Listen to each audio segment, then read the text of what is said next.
say that you don't really want it with us. Yeah, we live, you know. We came here to say that you don't really want it with us. Yeah, the sports show.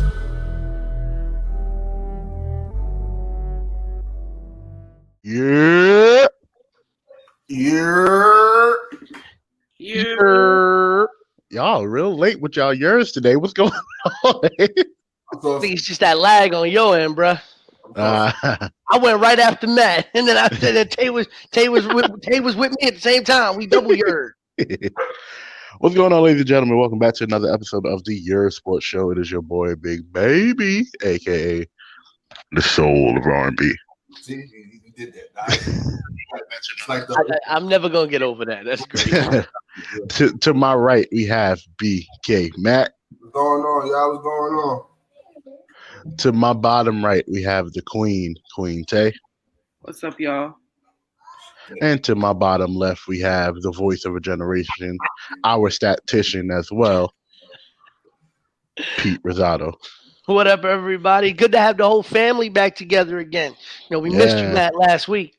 Yeah, man, I'm going through stuff, you know what I mean, man. Wife said it had to, go away, just spend some time, just me, her, and the kids, and, just get back to earth. It's been a tough year. So, ain't that the truth? I feel you on that. I'm trying to get away. I definitely got right out of New York. I'm out in North Kakalaki right now. So my second hometown. You out there in the birds, like in the country, eating sugar sandwiches and shit. You know I'm not eating sugar sandwiches. He out there by my church, man. He can go to Walmart, which I call church. Walmart everywhere. Walmart. Nah, you ain't got no Walmarts in New York unless you're going to Long Island or you going to Jersey. That's why I'm in Pennsylvania. Right. You ain't got no. I've only been to a Walmart maybe once or twice in my life. Walmart is like Disneyland for everything else. I call it church because it has everything. It is the holiest place you can go to, but it makes you do the most sinful things in the world. Because you walk into Walmart, you like, I'm gonna go get like 1, 2, maybe 3 things. You walk out with a CVS style receipt, okay? Spent $300, and the worst part about it is you can justify why you had to spend every single one of those dollars. Which is the worst part about it. Yeah, everywhere I go. I ain't gonna hold you. Walmart is very therapeutic. Half the time, I'm not gonna lie to you. I'm not rich, but I end up buying some shit that I don't need. I think I got like 15 Dove soaps for no reason. It's just because it smells good, and I'm just like, it's Dove. I grew up on Irish Springs and shit. I never could really get Dove, but now I nigga walk around with Dove. I like Dove. Dove is bought me a weighted blanket. Like, why do I need a weighted blanket for? But it was $25.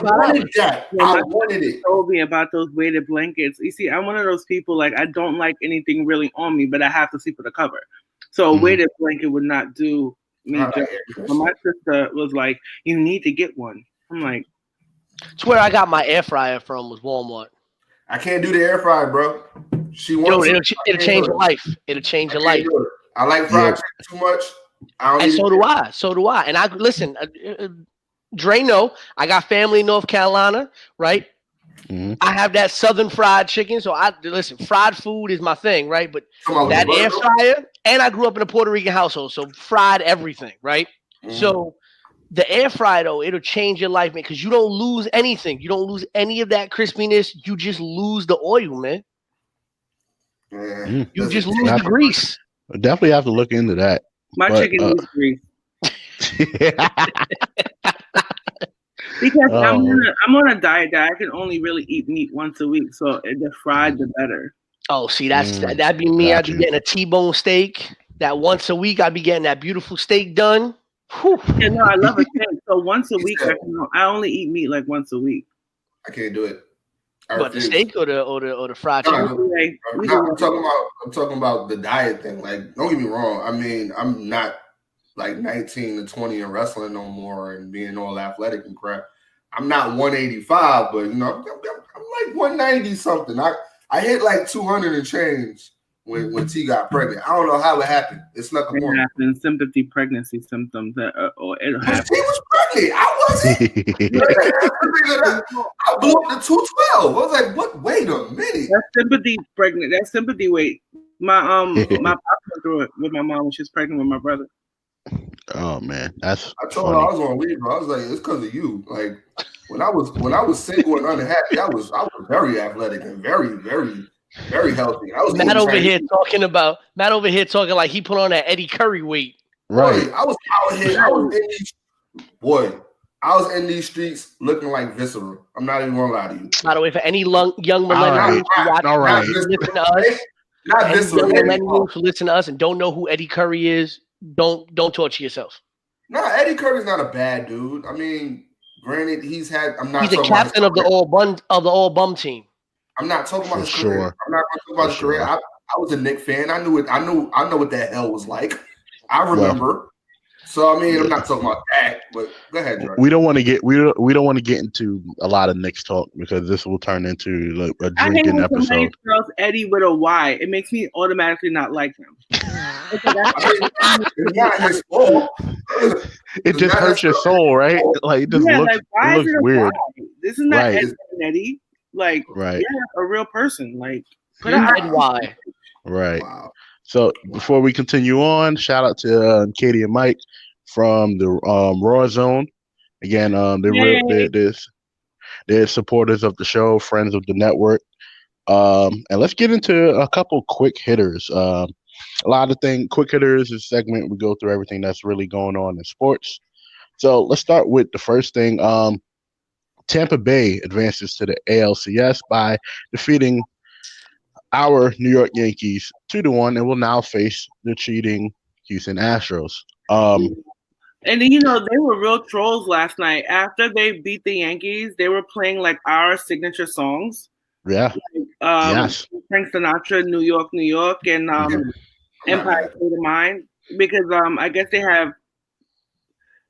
they felt vindicated. So they can take their songs and take their stadium and shove it up their asses. They can have that. I was disappointed. Let's just be real. Let's just be real straight, Dre. They didn't beat the Yanks. They beat Aroldis Chapman last night. The Yankees played very well.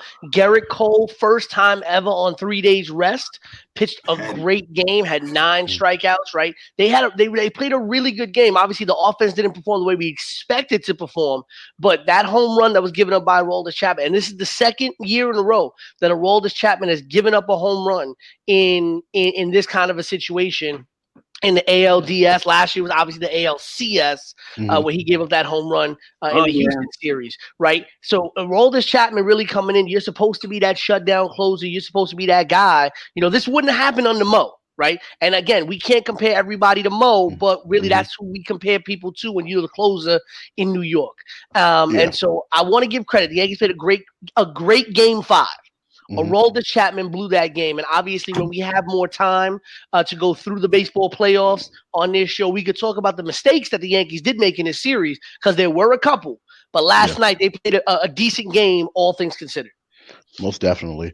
Moving on, a little bit of boxing. Emmanuel Navarrete defeated Ruben Villa on last night, for the vacant featherweight title in a unanimous decision. That fight was on ESPN. It was actually a pretty good fight. I'm not gonna lie to you, but Navarrete put some hands on that boy. I hate when boxing matches go to the judges. Don't you know? Like it just robs the. Well, you can't knock everybody out. We came from the Tyson era. That's why. Exactly. Right. Every fight to go to knockout, but I think a lot of Mayweather's fights went to decision. So. And I hate that, man. Yeah, y'all need to stop that hate. I hate that. We'll talk about Mayweather because there's tons of things. There's tons of things we can dislike about Mayweather, but we won't get into them here. I will say the only boxing fight I will say though, Trey. That's not. Hold on, no. We'll continue on. That's not a problem. I was gonna say, Dre, I will admit I have not watched a lot of boxing. I don't think I've really watched a lot of boxing probably in the last 10 years. I mean, I've seen some big fights. I've seen some fights here and there. And I think what Tay said is very valid, right? We grew up in a very different era of boxing. Don't get me wrong. I'll sit here and I'll watch an old fight. Like I'll watch a Hitman Hearns fight on replay. I'll watch a Muhammad Ali fight on replay because I think when those fights went to decisions, they were real contests, right? 12 rounds. And both men really put the work in. But we grew up in the eras of Tyson, Holyfield, and then followed by Lennox Lewis. And I think I really came out of boxing when the Klitschko's took over. When the Klitschko's ran everything, I really started watching the lower weight classes. I was always a big fan, obviously, of Trinidad and De La Hoya and all of them. But I think a lot of boxing has really, I don't know if it's just me, but a lot of the shine on boxing has really come off for me in probably the last 10 years. You know what? A lot of people have said that. You're not the only one. I've heard that on actual like sports programs that boxing, like the eyes on boxing have kind of just like veered away and kind of veered towards UFC, which we're about to get into right now. Marlon, hold on before that. Pete, what I want you to do is I want you to look into the Charlo brothers. Okay. You won't like those guys. I'm not going to. I will look up because I will say, you know what, Dre, I think, and because you're about to transition to UFC, this is kind of a problem. I think the same problem that a lot of us say the WWE has, UFC has, and boxing has. We don't really know the new stars. They don't really do a good job at building new names that keep us interested always, right? It's always going back to the old names, right? And that's the big thing with all three of those areas of sports. I think have the same thing. All sports for the, if you want to say that, all sports for the most part. Because, you know, you don't really, by the time you blink and look, people are like, who's next? Then you're like, maybe Steph Curry. Then you realize he's been in the league for 100 years. You're like, well, maybe he's not next. And then you're like, Kevin Durant. Well, he's been in the league for this long. Well, maybe he's not next either. So, I will say that I think the NFL and the NBA does a good job at really promoting its young stars, right? When people show up, I mean, baseball does a terrible job. There are a bunch of people who don't know that the best player in baseball is Mike Trout. They don't even know where he plays. They don't know anything about it, right? But I think basketball does a really good job. Obviously, a lot of people on the Luka Doncic train now understand that Luka is going to be the future of this league. You know, who's coming up with the Lukas and things like that. Football does a good job, especially with its quarterbacks, of really pushing the next generation of quarterbacks when they come up. But I think you're right. A lot of other sports don't do that. Yeah, but even with the NFL, up until Patrick Mahomes, nobody cared about anybody besides Brady and Manning. Yep. Yeah, there were people I think that cared. That really, but you want to talk about on that superstar level, it was Brady and Manning, and then maybe Aaron Rodgers and maybe Drew Brees.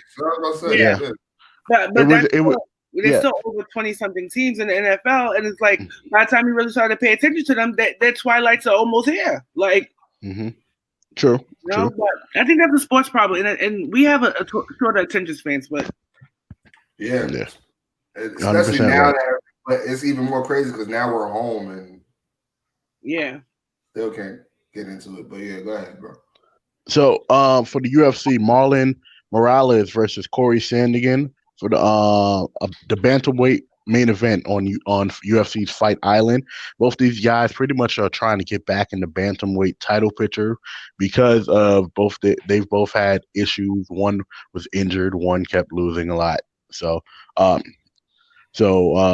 is that with that? The Seattle Storm, Breonna Stewart and Sue Bird and our girl from up here, Epiphany Prince, have won the WNBA championship. Defeating the Las Vegas Aces, and the Aces are really, really, really good. They were shorthanded because Liz Cambridge did not elected not to play this year, but they will be back because they almost got to the finals last year, playing against Washington. Listen, he mentioned Liz Cambridge, man. Liz Cambridge. That wouldn't get me. Listen. Okay, I have never really ever. Listen, I'm 5'10" on a good day, right? I'm 5'10" on a good day. I don't break 6 feet. I have no problem dating taller women at all. But Liz Cambridge at almost 7 feet tall, she's 6 something. That woman, listen, she is fine. She is fine. Woo. But she's fine, but she's a dog. That's what I'm saying. She is a dog because Shout out to Bird though. They ain't got like nothing. That was my first WNBA. no. But what I'm saying, because she and she could have been the WNBA's MVP last year. She could have, but Elaine Deladon just was above and beyond better than everybody else. Ridiculous. That girl is great. And this is Breonna Stewart's second Finals MVP in 2 years because Seattle won 2 years ago. A little bit of wrestling before we get into wrestling later on. Oh, can we mention something though, Dre? Sorry to interrupt you. I believe the Seattle Storm became the second WNBA team with 4, or the second or third WNBA team with 4 titles in the WNBA. Because I think Minnesota's got 4. And Houston's got 4, and now Seattle. But it just goes to it goes to show that concentration of power in the there's a concentration of power in the WNBA. I mean, they really the same team to one. And I didn't realize this till I looked it up last week. Minnesota went on an every other year winning spree for 6 years. I think they won in 13, 15, and 17. It's like, it's almost like the UConn women are coming. They come to the WNBA and follow the same formula. We're just gonna win all the titles. That's what I said. Because Sue Bird is like a 6-time champion. Well, 4-time with the WNBA and 2 with the NCAA. She's like a 6-time champion. Sue Bird is the truth. We need to shout that woman out. She's been in the league. She's been in the league almost 2 decades now. I think had to be close to 20 years. Close to it. And yeah, she's gonna be on somebody's coaching staff for sure. She's gonna be on somebody's coaching staff for sure. Because I believe Becky Hammon is on the Spurs coaching staff right now, right? Listen, there's talk. I've heard rumblings. I've heard rumblings. Well, BK said if it's not Duncan that gets put into that spot, that Becky Hammon may become the first full-time female head coach at the NBA if Pop gives it to her instead of Duncan. Yeah, that would be something else. I would love to see that, honestly. I think all roads will lead closer to her than to Duncan. Yeah, she's been there for a minute. She's been in that role for a good minute. And one thing about Pop, he's like a social justice guy, so he's going to want to kind of be the one to pass the torch to a woman. Pop got a little black in him. He got a little black in him. What was I up to? Wrestling. Alberto Del Rio. I don't know if you guys have saw this, but he was indicted on Thursday by a grand jury for aggravated kidnapping on four counts. I mean, aggravated kidnapping and 4 counts of sexual assault. He was accused of tying down his girlfriend with boxing hand ropes and sexually assaulting her for several hours. If he's found guilty, he can face between 5 and 99 years in prison. That story was that was shocking to hear. Yeah, it was. No, it wasn't. I mean, shocking to hear that. Come on, like we saw what Paige went through with him. Oh man, he had an anger issue. It's been documented for years. That's why he didn't hold up in WWE as much opportunities as he's gotten in WWE. The man was the champion. Like fucking 6 months into his WWE career. Come on, man. Dude has a problem. Like Lawrence just said, shout out to Lawrence. Shout out to 2.5 Bros. Put him under the jail, bro. I look. You talking about a man that has been fortunate to get all of the different opportunities that he has, whether it be MMA or whether it be wrestling with Lucha Underground, WWE, AAA, or whatever he got going on with him. There's no excuse or no sympathy on this end. I'm good on that. Put him under the jail. I'm good on that. Pete, any thoughts on it? I mean, Matt and Kay really touched on that. I mean, I lost a lot of respect for the man after we heard the stories of what Paige had to go through, and we saw a lot of it come out in public. I never have been and will never be an advocate for putting your hands on a woman. You know, obviously, I think when we talk about Floyd Mayweather, Matt. Thank you. Oh yeah, I mean, listen. Do I think that there are larger conversations around how? Do I think that there are larger conversations to be had around how just physical violence should be handled between the sexes? You know, yes, but I am also going to say unequivocally, I don't think you should put your hands on a woman if you're a man. That's it. Like at the end of the day, that is it. You know, so I lost a lot of respect for him there. I was never really the biggest fan of his as a performer, to be honest with you. I thought listen, he was good in the ring, he was a great heel, but I didn't see him to be this transcendent star that I think the WWE wanted him to be. You know, he's got a lot of opportunities, and professionally, he's burned a lot of bridges. He burned bridges in the WWE. He burned bridges with Impact. You know, he's burned bridges in Mexico. I know some independent companies that he's burned some bridges where they've booked him, and then he's decided he just didn't want to show up for his flight and didn't want to go to the show.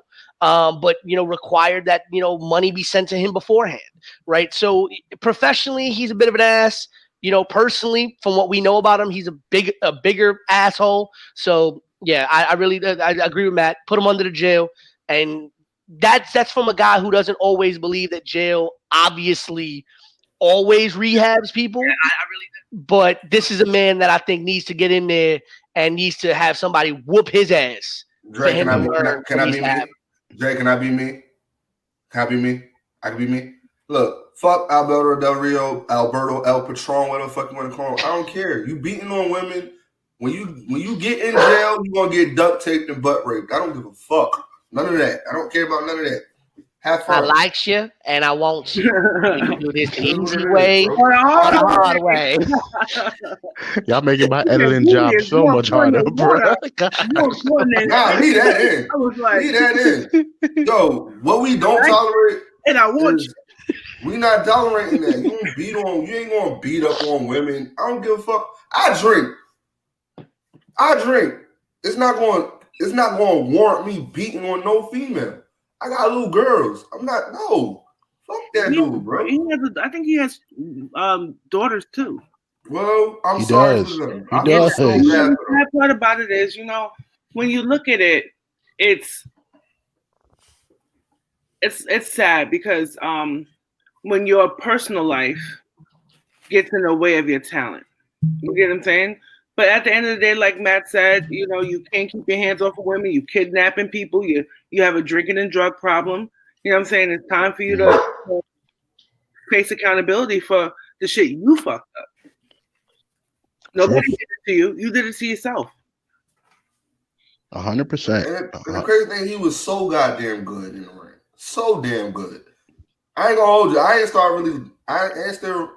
really not liking him until I had to go to Boston and see him win the 40-man battle royal.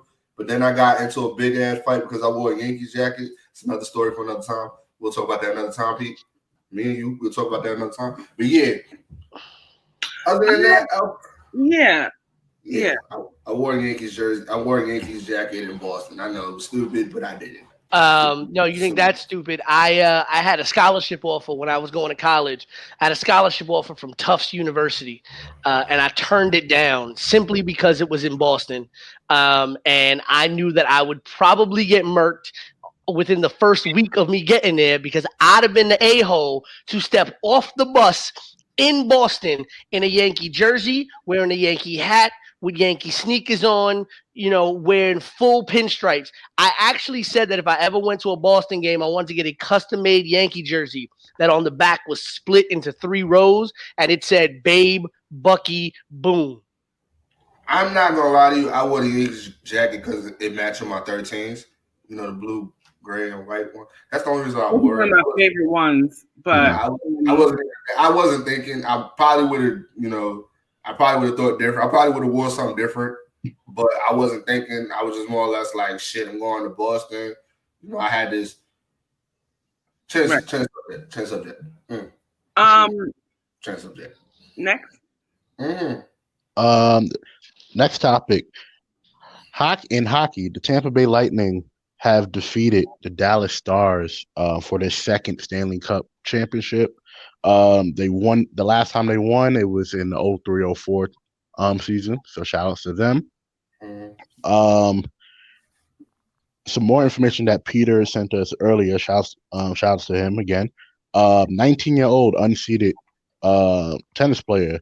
I can't. Her last name is Sway Twick, right? Something like that. I'm actually have to look that up for you. Yeah, because I don't but even know how to pronounce her last name. She's from Poland, and again, she was unseeded. She has defeated the number 4 player in the world, Sophia Kenin, and has won the French Open. This was only her 7th major tournament, and she's never finished beyond the 4th round. So shout out to her and congratulations to her. First teenager, I think, since the 90s to win the French Open as well. So, and obviously Serena pulled out at the last minute due to a family emergency. So obviously a lot, the whole conversation in the tennis world is going to be, well, would this have happened if Serena was in the draw and things like that? Naomi Osaka also had to pull out of this tournament as well.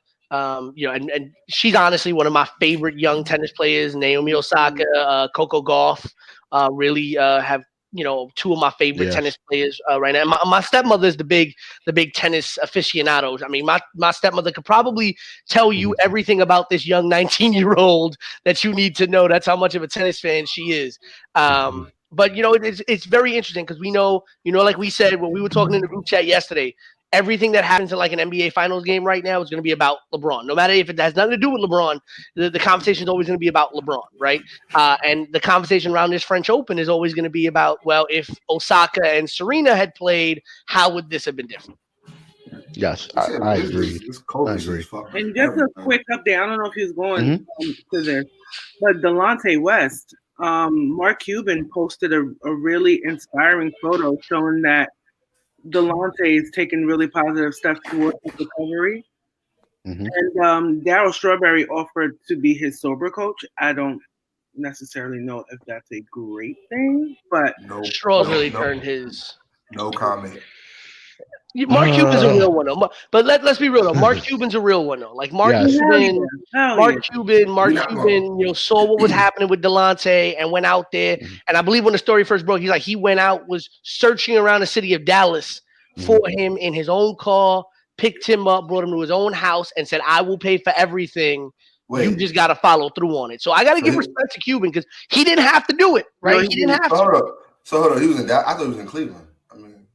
No, he's been in Dallas. He's been in Dallas for a while, but he's trying to be funny, right? Yeah. He's trying to be funny. But again, shout out to every. Y'all need to just say it. LeBron is Illuminati. Say it. God damn it, say it. We will not be talking about. We definitely won't be talking about that on this show. But shout out to everybody in the comment section. Shout out to Job Tits Network. They're all up in here. Illuminati got my soul. Deliano, is that your boy? Delano. Call him Lano. Just call him Lano. Lano. My reading is Izzy's trash. Way ahead of the conversation. Right. Right. It's Izzy, man. Just let Izzy. Again, shout outs to everyone. And one last quick hit. I've been secretly watching the G1 because I like New Japan, and the G1 Climax 30 is rounding out. They're almost halfway through, and on Block A, Kota Ibushi, Kazuchika Okada, Will Ospreay, who I said that I thought was gonna win, Will Ospreay, and Jay White are all tied for 10 points, total points right now. So and in Block B, Tetsu Naito has 10 points, and the closest person to him is Evil with 8. So I cannot wait to see the end of this G1 because it is going to be a mess. And I think Okada is going to be in the final. I think Ospreay is gonna pull it off this year. That slap battle between Ishii and Ibushi was just hilarious.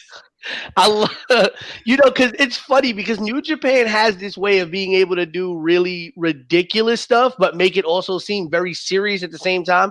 Because if you saw 2 dudes in the middle of a wrestling ring just getting into a slap battle, you should be like, "Are you serious right now?" But then it's like, wait a minute, Ishii and Ibushi went in. And it was just like, okay, they're trying to kill each other right now.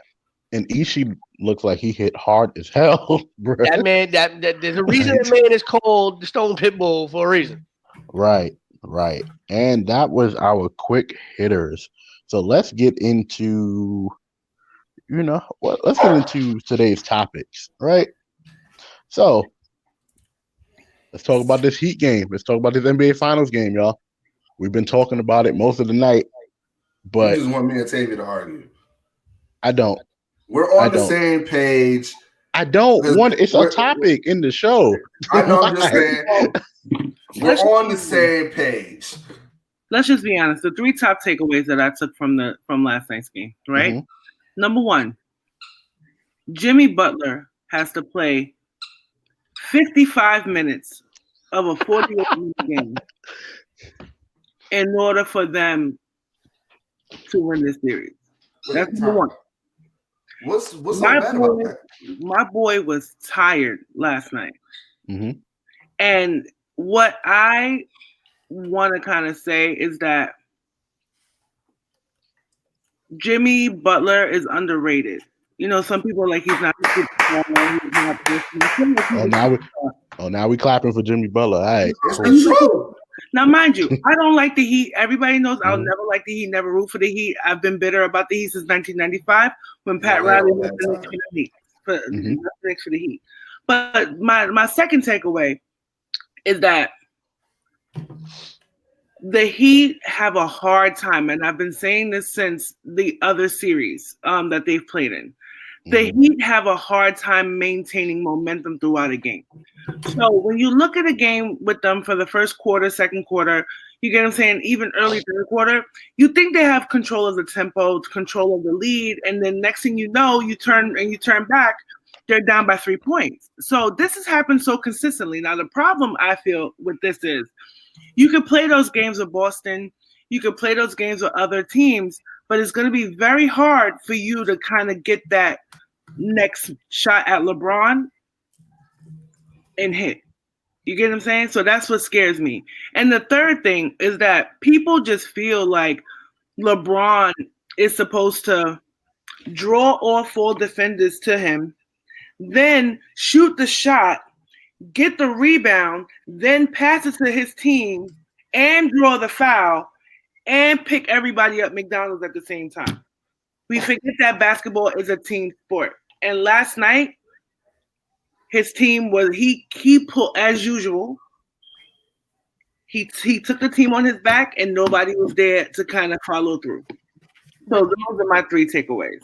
But Tay, we spoke about this, right? We spoke about this a couple weeks ago when we talked about that supporting cast in LA. It's LeBron, it's AD, and then there's a long blank slate, and then there's a bunch of extras that they got from the Screen Actors Guild to play Lakers players, right? And yo, you more disrespectful than Drake because he calls them the Los Angeles Cavaliers. I mean, listen, it's really true. Well, we spoke about this 2 weeks ago. The supporting cast in Miami went 6, 7, sometimes 8 deep, where at least you know that somebody on that team could put up double figures. I can't trust anybody besides LeBron and Anthony Davis in LA to score, let alone score in crunch time, right? Alex Caruso looked like somebody lost their 7-year-old on the court, okay? Danny Green can't hit the side of a barn, To Danny Green's defense. No. Danny Green's defense. No. Hold on, I want to hear this. No. I want to hear it. Green's defense, right? Don't do this. No. You made me forget my whole goddamn damn thought. Next. Okay, I'll give you some lead into that thought again, right? So here we go. In Danny Green's defense, right? This is a man who is number 2 on the all-time 3-pointers made in a playoffs list, only surpassed by Steph Curry, probably the greatest shooter of our generation.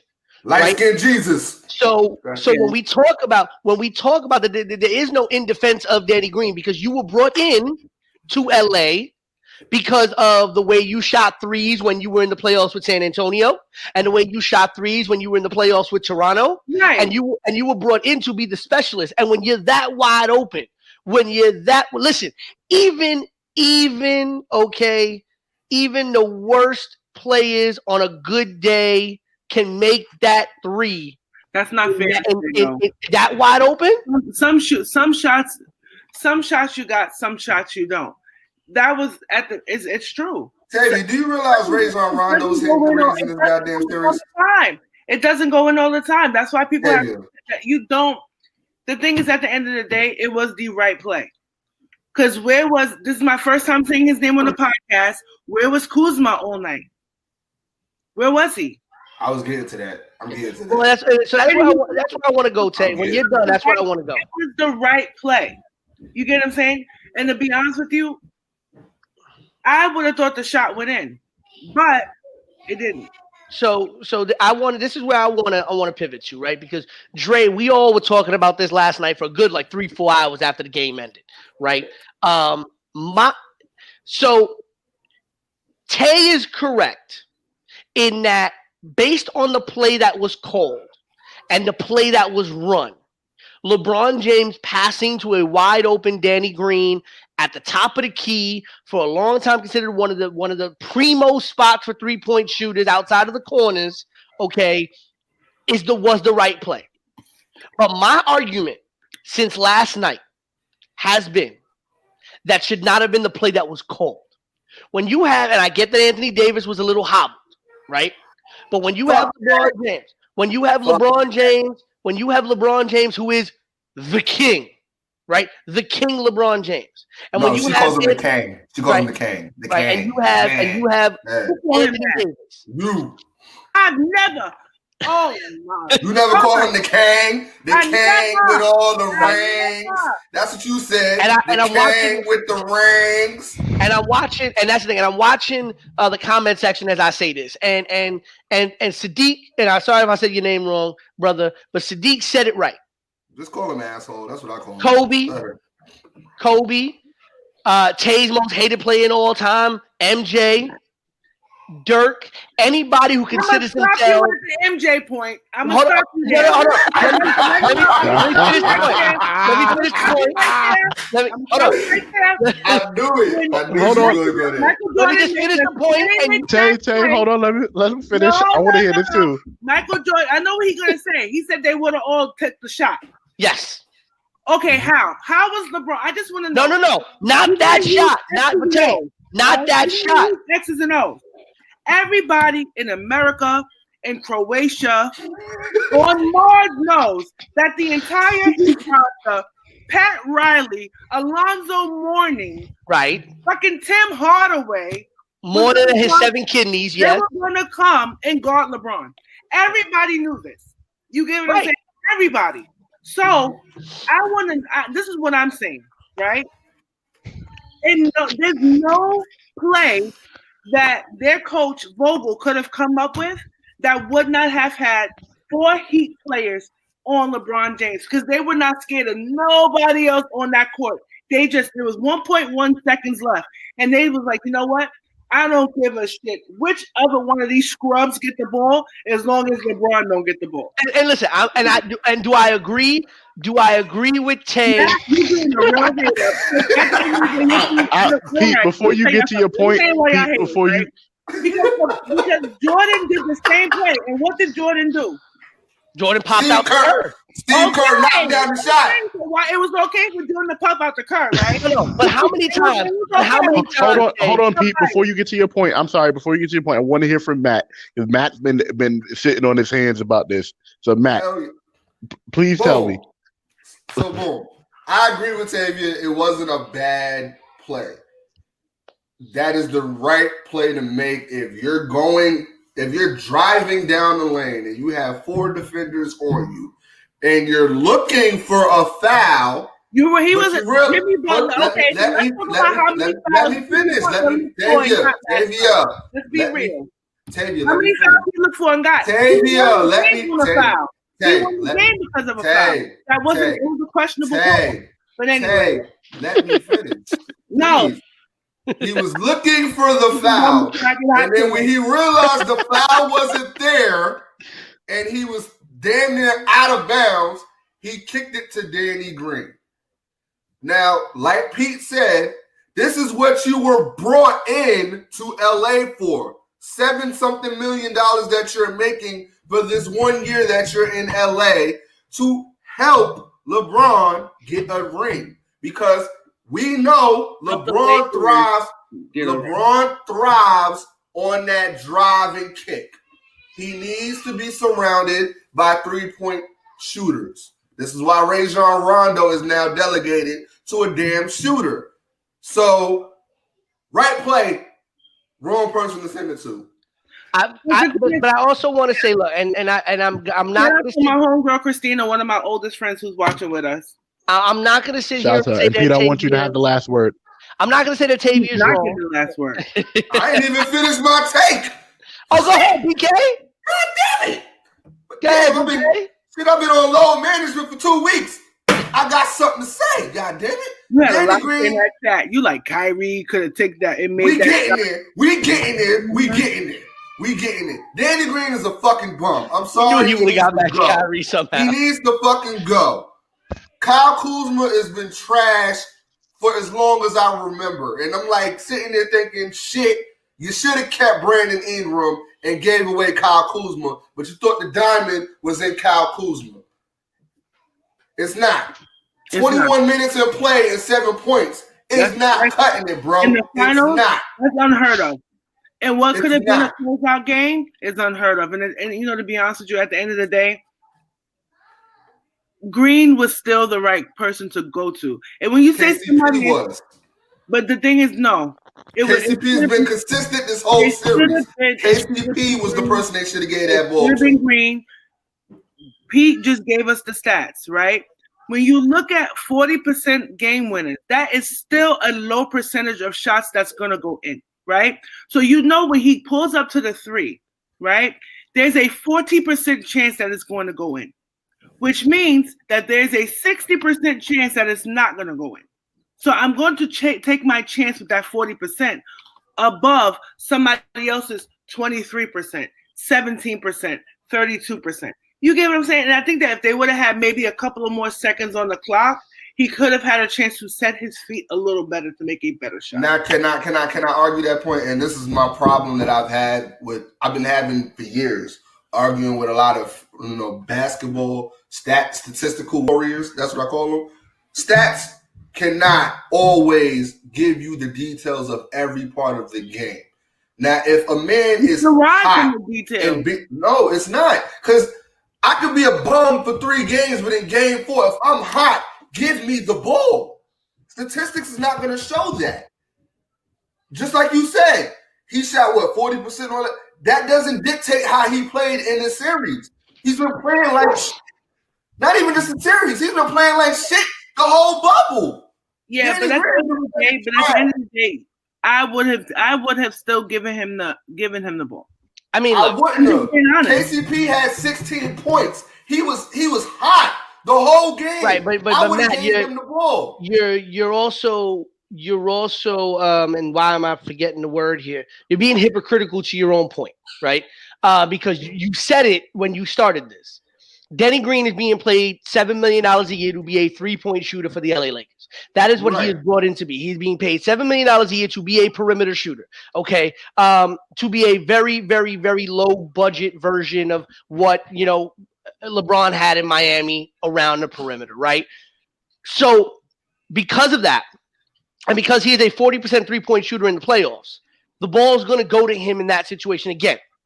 With the play that was drawn up, LeBron made the right pass to the right player, but the expectation did not come out. But again, my argument is going to be, and this is where I'm going to kind of push on what Tavia said, right? I think LeBron should not have gotten the ball on the takeout. What should have happened, okay, is there should have been a screen. Somebody else should have gotten the ball on the takeout. AD should have been. Remember, it's a 2-point game. It's a 1-point game. It's not a 2-point game, right? So draw a foul. You throw AD down in the post. You throw AD in the post. They're gonna have to double him. So now you can't double LeBron. You have someone take the ball out, set the screen. LeBron gets the shot. I would rather LeBron take the last shot and lose that LeBron make the play that was made. I didn't agree with the play call to begin with. And I'm going to agree with Tavia, yes. Every great player in history has had other players bail them out in big games. Okay, Jordan, we go with Paxson and Kerr. Kobe's had, Ori and Fisher bailed out Kobe at certain times. But the difference, and in my opinion, the difference is Kobe, Jordan, Bird, all these assassins that took that last shot, they had built up enough capital where if they wanted to pass on that last shot and give it to somebody else, they could. Kevin Durant. Okay, Kevin Durant right. Kobe, how many times? Better add Kevin Durant in that list. All right, we're going to add Kevin Durant, but here's good. How many times? Durant soft that Sherman ass could knock that list at all. At the end of the day, Pete, you're right, and I get what you're saying, right? But what I'm going to do there's, like I said before, whether LeBron got the ball there or got the ball in the paint or got the ball anywhere, right? He knew he was bait at that moment. You get what I'm saying? You got to be bait with better players, though. I got to be honest with you. You got to be bait with better players. But that's also not his fault. Yeah, and that's not his fault. You can't be. You can be bait when you got Ray Allen. You can be bait when you got Ray. You can be bait when you got D Wade. But you cannot be bait when you are the great. When you are the great LeBron James. We're not adding Kyrie to anything. Add Kyrie in that goddamn list. Add Kyrie in the goddamn list. Add toxic teammates. Right. When you are the great, so disrespectful. When you are great, LeBron out. Matt, Don't do that. Don't do that. They would have never won that ring. They would have never won that ring without Kyrie Irving. Don't do that. Ladies and Don't gentlemen, do that. Don't do that. Don't do that. Y'all not going to try to play Kyrie Irving like Kyrie Irving ain't bust Steph Curry ass. Listen, when Kyrie Irving, when Kyrie is back in the finals, so y'all not gonna be honest. Look, that's what we're doing right now. We're not gonna be honest. We're not gonna be honest. And he hasn't been able to so shut we're gonna easily forget the game that LeBron and Kyrie both had 40 each. We're gonna forget that. You know what, Matt? We're gonna forget the game that Kyrie hit that last shot that clinched the championship ring. We're gonna forget all that, right? Forget about that. That was years ago. Let's give Matt his roses. Hold on. Let's give Matt his roses real quick. Matt, let me ask you a question, Matt. It's between me and you real quick, Matt. You ready? I'm listening. Okay. You want me to put Kyrie on that list, yeah? Right? You gotta add Kyrie to that list. Hold on. You want me to add Kyrie to that list, right? Okay. Because he ain't win that ring without Kyrie Irving. Hold on. But here's bring up Matthew Dellavedova. Okay, hold on. Bring him up. Hold up, Matt. Bring him up. Matt, here's my question, though, Matt. Here's my question. Okay, if you want me to put Kyrie Irving on the list of the bailout players, right? You want me to put him on the list of those bailout role players that can make those big shots. I want to ask you a question. Mm-hmm. Okay. Of the players I'm about to name, okay, the star player on their team cannot make the final shot and has to pass to one of these players. One of the following players. Please tell me, completely unbiased, try your best. Please tell me if you putting Kyrie number one on the list of the following players to make the last shot when the star player can't make it. Ready? I bet you about to do some unfair shit, but go ahead. No. I'm gonna give you all guys who made shots. I'm listening. Okay. Danny Ainge. Really? Kyrie Irving. Ray Allen. Steve Kerr. Klay Thompson. That's not even right. Are you throwing the ball to Kyrie before you just gave me Noah never and Jesus Shuttlesworth on the same list. So you think I wouldn't even know who Kyrie was on that court. I'd be like, who? I don't know. I know. I'm throwing it to that light skinned bad bitch of the West. Exactly. It's not the Klay Thompson or Ray Allen. No, but hold on. All right. You know what? You don't want better players. Hold on. How about when Tayshaun Prince bailed out the Detroit Pistons when Rip Hamilton couldn't make a shot. So you saying Tayshaun Prince is more reliable on a last second shot over Kyrie Irving? During that series, he was. Okay. I'm not talking about that series. I'm talking about in general. You're gonna no.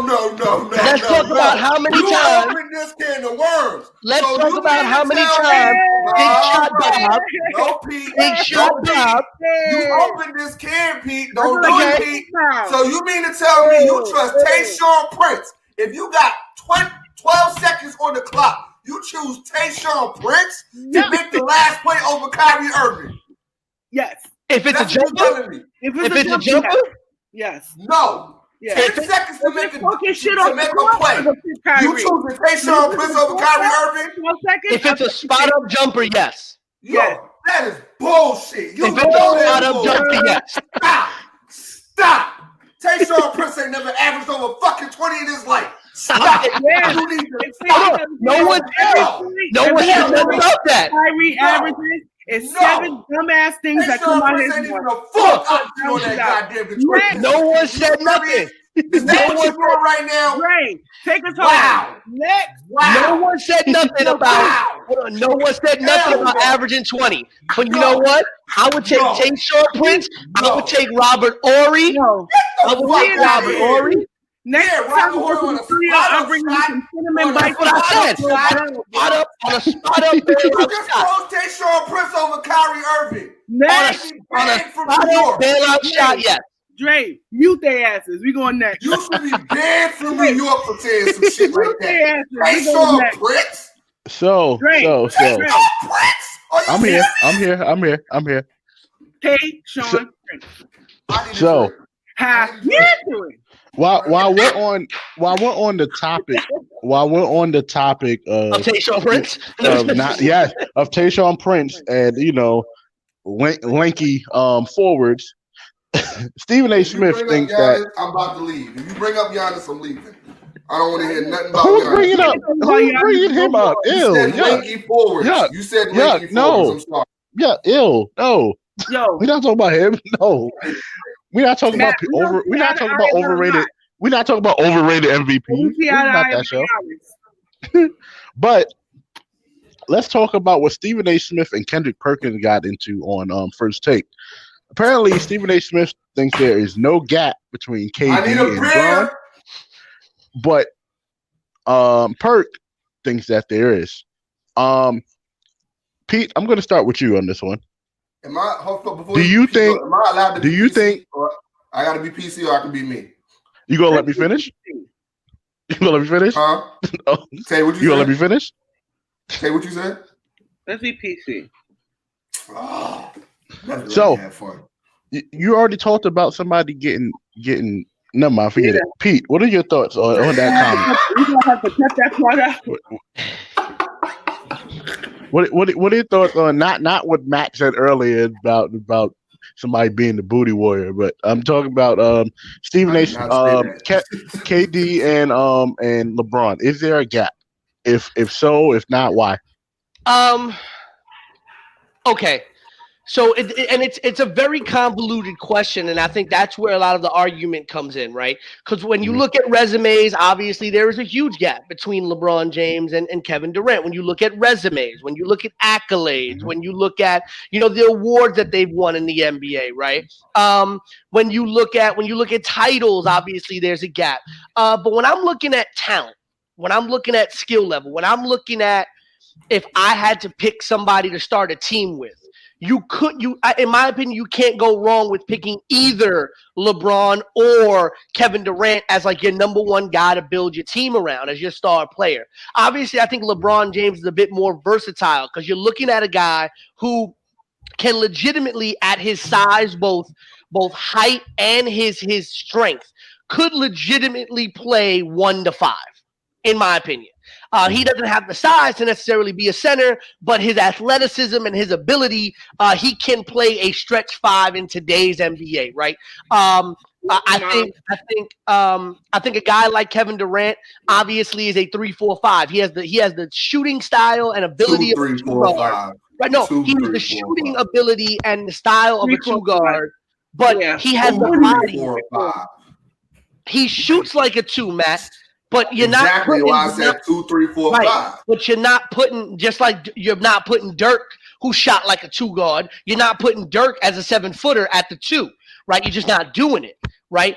So I'm not putting Kevin Durant as a 7-foot guy who can shoot like a beautiful 2 guard. I'm not putting him as my 2. I'm just saying, right, as far as capabilities. Oh, yeah, capability wise, he's talking about the capabilities. So I think in that respect, there is no gap. But I think a lot of people are going to argue the fact that, LeBron James has been the number 1 player in the world and in the NBA. He has essentially been right since before he got to the NBA. I'm sorry, right? Except for when Kobe got hurt. This was a man who, when he came in, ESPN was covering his high school games. I had to watch St. Mary's games on ESPN, right? And then he goes to the NBA and gets drafted by the Cavs, and everybody says he can't shoot to save his life, and the kids become the biggest man in the NBA, and he is the needle by which the NBA moves right now. He is, and until he retires, he will be the needle to which the NBA moves. And him and Kevin Durant only have a 3-year difference, by the way. There's only about 3-4 year difference. It doesn't even feel that way. It felt like it was a big difference between the two. Right, it did. And so, I think talent level wise, if I asked Tavia and BK to create a team and who's the number 1 draft pick, and Tavia picked LeBron and BK picked Kevin Durant, I would sit here and be like, you know what? They're evenly matched right there. And so I don't think there is a gap. I think the gap goes because we've seen so much more of what LeBron has done. Remember, a lot of people didn't pay as a lot of attention to Durant while he was in Seattle, and even for a little while when he was in OKC. Remember that LeBron, and Tavia's brought this up, he's still doing it in LA. For how many years was LeBron the only player of note on those Cleveland teams, essentially carrying that entire Cleveland franchise on his back, right? While in OKC and Seattle, who did KD have? He had a young James Harden coming off the bench. You had Russell Westbrook. You had players on that team that people knew about, right? So KD wasn't always the number 1 guy until right now when he's in Brooklyn, because even when he went to Golden State, he wasn't the number 1 guy. And so when I think people look at it like that, they look at it that there's a gap, in my opinion. In my personal opinion, as a player, looking at the 2 players, I don't think there is a gap. And I think if you put Here's where I make that point. If you take LeBron James off of his teams, in his career, and put KD in those same spots, I think you still get the same results. No way, hell no. Well, Tate, I was actually about to go to you next anyway. Go ahead, Tate. Oh, shout out to my aunt. She's in the stream. Hi, Auntie Tasha. Hi, Auntie. Hey. Hi, Tate. All right, look, this is how I feel, right? Mm-hmm. I think that KD has been on better teams too. You cannot deny the tandem, the miniature 3 between, I would say, Westbrook, KD, as well as James Harden. You get what I'm saying? They were supposed to be like the new kids on the block to dethrone LeBron and the Heat in the center third, and got embarrassed in the finals, right? Now, I get what you're saying. You get what I'm saying? And while I do feel I agree with about 90% of what you're saying, Pete. You know what I'm saying? So I'll give you that. I can never say Kevin Durant is overrated. I don't feel that way. But you see how you say LeBron can play the 2, 3, 4, and 5, right? Correct. I think he could play. Yeah, I think he played actually all 5. I can play all 5. Yeah, yes, I said that. You see KD only playing the 2, the 3, and the 4. KD can play 5. He's 17. He always had a good one, and he's not a defensive-minded guy enough to be a 5. That's how I feel. It's only the distance between. That's the distance between their talent, I feel. You get what I'm saying? Like I told you guys in the chat, it's not Grand Canyon wide. You get what I'm saying? But it's like, okay, KD is a superb player, exceptional player. But like I said, it's a difference between 1 and 5 and 2, 3, and 4. And that's the distance between LeBron and KD. You get what I'm saying? Like, and I like KD. I think he's soft. Don't get me wrong. I think he's a better scorer. Like, this is the whole thing. I feel like KD is cut from that same cloth, like the Jordans, like the Kobe's. Like, you know what I'm saying? Like, they're more prolific scorers. And I feel like they had better floor generals around them. You know what I'm saying? Whereas LeBron, I don't feel like KD could have done with the little that LeBron had done. That's the only, like, the difference between talent is like this. That's all I mean. That's too much. Matt, your point, and Matt, please. I already said what I was going to do. Look, Like, don't play with me. Y'all shouldn't do this to me. She get to go off on Paul Pierce all the goddamn time. I should be allowed to say that Kendrick Perkins is an ashy nut hugging LeBron fan. I should be able to say that. I should be able to say that. But he also plays with both of them, though. Look, no the fuck he doesn't. Like from gay, he's been trashing KD, talking about Russell Westbrook is the best OKC Thunder of all time. Motherfucker, what? And it's funny, we did an episode. We definitely did an episode on our former podcast talking. Look, fuck that talking podcast. about Like I was that saying, too. Point blank. Period. This is what it is. There's nothing that LeBron can do offensively that Kevin Durant can't do. Bring in a little bit of a different. You see how you always try to bring in that little. What can LeBron do that Kevin Durant can't do? Talking about what can LeBron do that Kevin Durant can't do? All around. Can somebody tell me what LeBron can do that Kevin Durant can't do? Besides orchestrate to join up with two franchise players. I think the only thing, and I think Tavia did touch on it, the only area in which there's a bit of a gap is in defensive tenacity. Yeah. That's it. So Kevin Durant can't play defense? I didn't say he can't.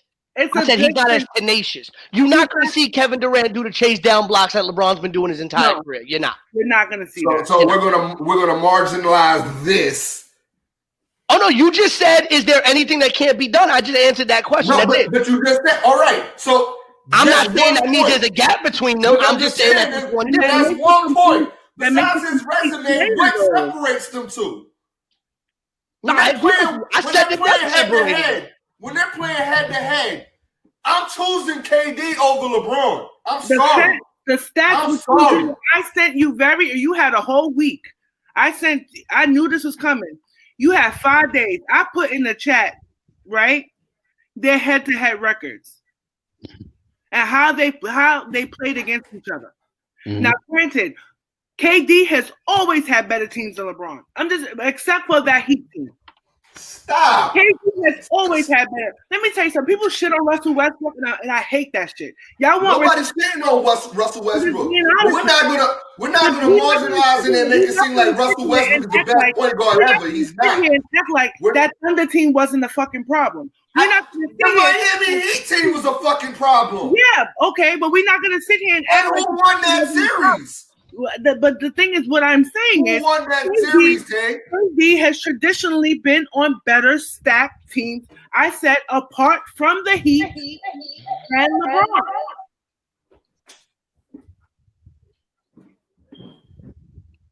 He was on the Golden State Warriors, one of the best teams ever, if not the greatest team ever. That's probably KD's best team of all of his teams. The best team. And he had great teams his whole entire career. That OKC team would have done a better job against LeBron in the Heat that year. I'm just being honest. I didn't think really making it seem like Russell Westbrook and just him and Russell Westbrook was a great damn team. They faced better teams than them in the playoffs. What I'm saying is, don't make it seem like he had a great team. The point is, he had a playoff team. That's it. KD has been on traditionally better rosters than LeBron has been on, apart from the Miami Heat. And to be honest, that's facts. Who can you name me anybody from the Cleveland Cavaliers before 2010 who's going to be in the NBA fucking Hall of Fame? Just being honest. And then when you look at it, that same Thunder team that Kevin wants, Russell Westbrook is a future Hall of Famer. James Harden is a future Hall of Famer too.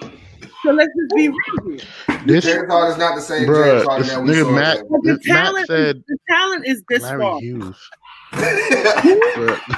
Matt said Larry Hughes, bro. Matt said Larry Hughes. But I'm gonna just post what Tavia posted, and then we can move on. Here are the head-to-head stats between Bron and KD. As you can see, yeah, but he had the better teams. But he had the better team. He did have the better team. Come on. As you can see, stat-wise, it's not too crazy outside of the rebounds and assists because KD doesn't really pass the ball. Other than that, and then if I'm lying, come on, be real. That's what I mean. That there's only you can be a Columbine shooter. I would hit from fucking. I would shoot over the time too. The difference in the degree of talent is only what makes a complete player, right? Mm-hmm. We know that they're neck and neck, if not KD being a better prolific scorer. But when you look at a complete player, like Pete said, KD he does not have that defensive mentality that LeBron had at all. Mm-hmm. In Miami. He's like, if I'm gonna, he's like, you know what, I'm shooting. And you gotta remember that when he came into the league, when Durant came into the league and he came into the then Seattle Supersonics, and then which obviously turned into the Oklahoma City Thunder, he had a really good supporting cast. Durant was given the opportunity to really grow as a player. Mm-hmm. And then you end up with a Russell Westbrook and then a James Harden and things like that. And you really allow yourself to grow as a player. They had, and to be very honest with you, like they didn't have any world beaters. Right, they didn't have any world beaters, but they had some really good under-heralded veterans and some underrated players, again, who aren't world beaters. They aren't going to score you 20 and get you 25 rebounds, things like that. But one of my favorite New Jersey Nets players, Nenad Kristich, was on those early Oklahoma City and Seattle teams, a really good veteran center. That was your favorite? Well, he was one of my low-key favorite Nets. One of my low-key favorite Nets, right? Motherfucker, what? Wow. You had the veteran, one of my favorite veterans in all of the NBA, and Kurt Thomas on those teams. I love Kurt Thomas, man. Fuck Kurt Thomas. You don't have to, Pete. By the way, you don't got to answer any Nets questions to Matt. Matt just joined, so don't worry about it.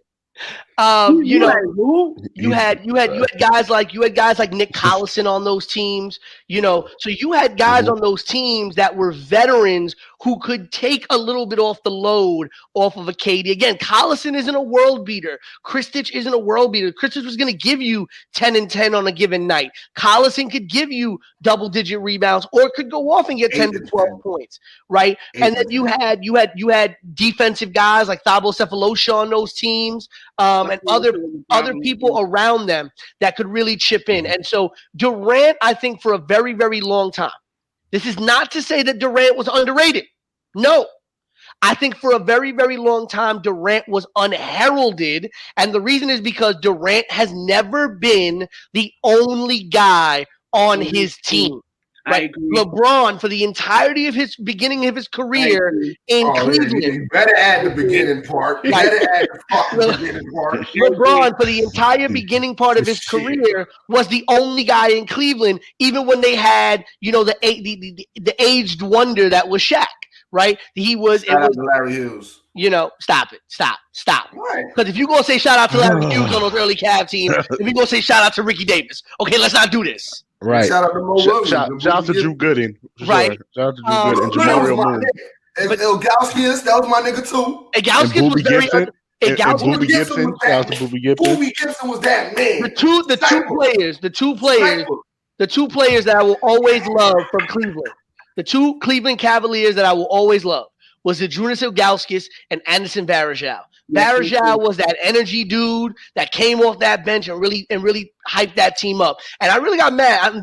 Big ups to the Cleveland Cavaliers though, because they traded Varejao away mid-season of their championship year to Golden State, and they ended up giving him a ring anyway for that season. That big ups to Cleveland on that. Mm-hmm. But what you didn't have, you never really had a supporting cast around LeBron of any caliber until he went to Miami, right? And then he left Miami and went to back to Cleveland, and he got the Kevin Love and Kyrie trio going and tried to get a little bit of a, Kevin Love. Yeah, and that was my favorite. I love Kevin Love when he was in Minnesota getting 25 and 25 a night, right? The dude was the great white hope in Minnesota for a long time, so he tried it in Cleveland, and now he has no supporting cast again outside of AD in LA. But Kevin Durant never had that. KD always had somebody with him of a first round caliber, lottery caliber player around him in Seattle, in Oklahoma City, and then obviously going to Golden State. And now you have a team in Brooklyn that even though the Dinwiddies, the Leverts, and all of them are not necessarily the guys that you would think were lottery level players, they have really grown into being great players. And that is a team that I think if you had Durant and that team around him can really go places. And that's where I think a lot of people get confused. Like Tay said, she forgot there was only like a 3-4 year difference between LeBron and Durant. Because for a long time, Durant just went under the radar. Durant was one of those guys that we knew he was great, and we always talked about him, but he flew under that radar for some reason. And that's the reason why. It's because he was always part of a team and not the world beater that LeBron had to be on all his teams. True. Because this topic can be debated. This topic can be debated forever. But we're talking about world beaters. Let's talk about these comeback kids in Chicago, bro. Let's talk about these Bears. Right. Let's move on to some football real quick. The Chicago. I had it up. See, I'm tripping. I need to be better. I need to be way better. Tom Brady forgot it was fourth down. Right. Basically, we're gonna get it. Yeah, it's so much. I feel like Tom Brady just now. So the Bears shocked the Bucs and came back down double digits, to beat the Bucs 20-19. They're now 4-1, and 3 out of their last 5 games have been comebacks. For double digits. They're sounding like the Chiefs right now, but the last Chicago team to do that was the 85 Bears, the championship team Bears. From what we were saying, because we know they have Foles now in for the rest of the season, basically. Tam, I'm gonna start with you because you made a joke about this, but it might actually happen. How far do you think these Bears can go? They could definitely go to the playoffs. Mm-hmm. We had a discussion very early in the season about and I think it was Pete who said that he didn't think the Bears were legitimate. Mm-hmm. Right? And I feel like they're showing that they are. You get what I'm saying? Last year they had the top rated defense. The year before last, they had the top rated defense. And now this year with Foles, Foles is one of those guys who will give you that consistent arm. You get what I'm saying? That you need to kind of make a deep run. I don't know if they can beat the Chiefs. I doubt it. Mm-hmm. You get what I'm saying? I doubt if they could beat certain other top level teams, but they are definitely going into a problem. And Foles, I hope you Philly fans are really taking a look at what y'all let walk away. He is talking to you, Wilkins. Just say his name. Wilkins. Not only Wilkins. He's not the only one. He's not the only one. I've seen it all over the place. You know what I'm saying? He's not the only one. Mm-hmm. I have friends who are Philly fans. You get what I'm saying? And we've had these debates and these discussions. And what Foles showed y'all Thursday night was that this was the man that won the Eagles that Super Bowl ring. And there are players that, I would say there are forms of teams that Brady struggles against. Always. And always did. And the Bears, the defense that they played was resemblance of those teams that Brady struggled with. And the thing is, where is Gronk? He came to life a little bit on Thursday. You know what I'm saying? But he is not. He's the Gronk of old for sure. I noticed that. I noticed that because that's one of them teams he struggled with. That rust. Anyway. That rust. Right. It's funny. Oddly enough, you say that because me and Tavia are playing against each other this week, and I'm looking at Gronk, and I'm always looking at Gronk because Gronk he can easily get you 20, 25 points in a game, and just seeing how many touches he's really getting, it's not looking too good for Gronk this year, and maybe it's the age thing, maybe it's Brady not being comfortable in the offense. But Pete, I'm sorry, Matt, your thoughts on the Bears and them being 4-1. I'm all right. I think the Bears are a legit, not like necessarily like a threat, but they're a sleeper team. Do I see them beating like a team like the Chiefs? No, I don't see that. I'm sorry, Patrick Mahomes is all world. I feel like what's his name, Kelsey. I feel like he's the truth. They got too many weapons on that team for you to sit there and just like, all right. I can see the Bears beating. No, I know. Sorry, I know. I do feel like if you sleep on them, they can pull some out. They can pull some out their hat. But I agree with Tavia to the degree that you Philly fans should be upset that y'all chose fucking. We're not even going to mention his name because he's so goddamn trash. But not necessarily trash. He's just overrated. And you should have stuck with the quarterback that got y'all the Super Bowl, and that's just what it was. Not saying that Nick Foles played out his mind because he relatively struggled the first 2 quarters of that game, and they kind of came alive around like after halftime and whatnot. But it just let's just call a spade what a spade was. It's still Tom Brady and I can't think of the dude name, the coach Bruce Elroy or something like that. What's his name? Bruce Arians. Yeah, Bruce Arians. It's some miscommunication between them. What you're not getting that you're used to is you had Bill Belichick, who was in control of everything, who had a plan for everything. So you knew what you were doing before you even started your drive. So for you to not realize that you were at 4th down, that's just either it could be you could chalk it up to maybe Tom Brady's age. And maybe maybe he misses Bill Belichick, or it could just be Bruce Elroy's problem. That was something that he should have had more control over. So it's just it's one game. It's not exactly like the Falcons and what they fucking did a few weeks back, but it's a small detail. They're new together. There's no training camp. There was no preseason. Like. They're figuring out as they're going. That chemistry doesn't happen overnight. But Gronk missing, that can't happen. Sorry, that can't happen. Tom Brady doesn't fumble the ball. I don't see them losing this game. I'm sorry. That's just my opinion. So, yeah. Your thoughts, Pete? I'm about to be the old man who tells the kids to get off his lawn. I think my biggest problem with the NFL as a whole is the devaluation of the running game in the NFL. The Bears had 35 yards rushing that entire game. 35 yards rushing the entire game. They only rushed the ball 14 times. Their number one guy, Montgomery, 10 carries for 29 yards, with his longest carry being 7 yards. Now, granted, he scored a touchdown at the goal line, but this is a problem. You cannot throw the ball 50, 60 times, and they only threw the ball 42 times, but still you cannot throw the ball that many times every single game and expect to win. And the Chicago Bears have no running game. And I grew up in an age where the Chicago Bears running game was their calling card, right? And I always heard the stories of the Chicago Bears running game. You never knew the Chicago Bears quarterbacks because you knew about their running back. You knew about their defense. Right. And to me, there's identities of teams, right? The Steelers' identity is always rough and tumble defense. The Ravens' identity is defense and running game.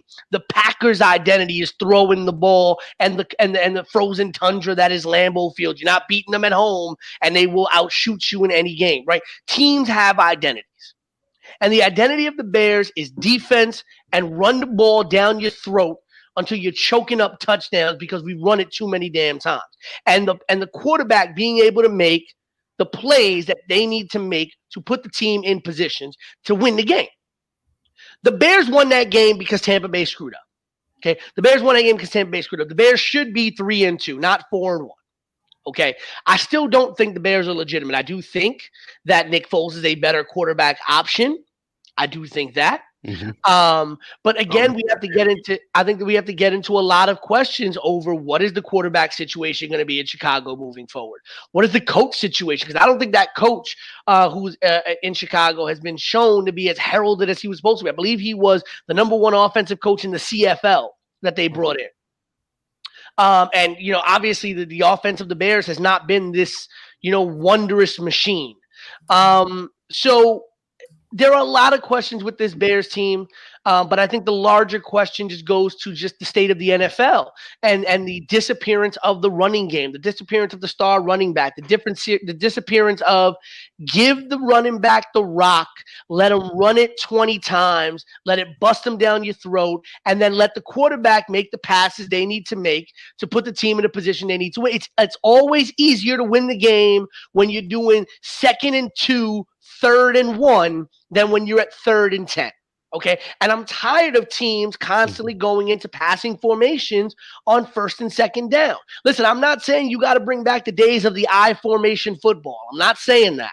I'm not saying you can't have a spread system. But the reason why mobile quarterbacks and non-mobile quarterbacks are successful is when you have a running game that can take the defensive attention off of the quarterback. And when you got a quarterback like Tom Brady or even Nick Foles, who are mostly going to be contained in the pocket, you need to give the defense something to be worried about.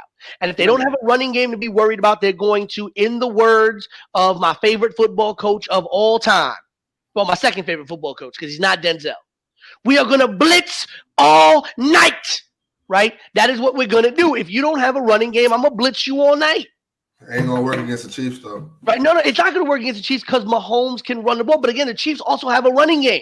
In Clyde Edwards-Helaire, they have a running game. And so I can give the ball, I can give the rock to Clyde Edwards-Helaire. I can also throw him the ball out of the backfield and expect for him to get yards after the catch, right? And it keeps Mahomes safe because now the defense front seven can't blitz. They can't stack the box because if they stack the box, Mahomes is gonna kill you. Right. And if you don't stack the box, I'm going to let Clyde run all over you.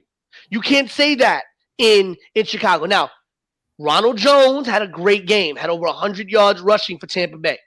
Okay, that's what you want. You want your running back, get 100 yards, get those carries, and then Brady 25 for 41. I was glad he didn't throw an interception in this game, but he did fumble the ball. To me, the bigger problem is the fact that there's a lack of a running game. And I still don't think Tavia that the Bears are for real. Though I do think Foles is going to be a better option for them. They're sleeper. That's all it is. I don't see them making. They're definitely a better team. We're going into week 5.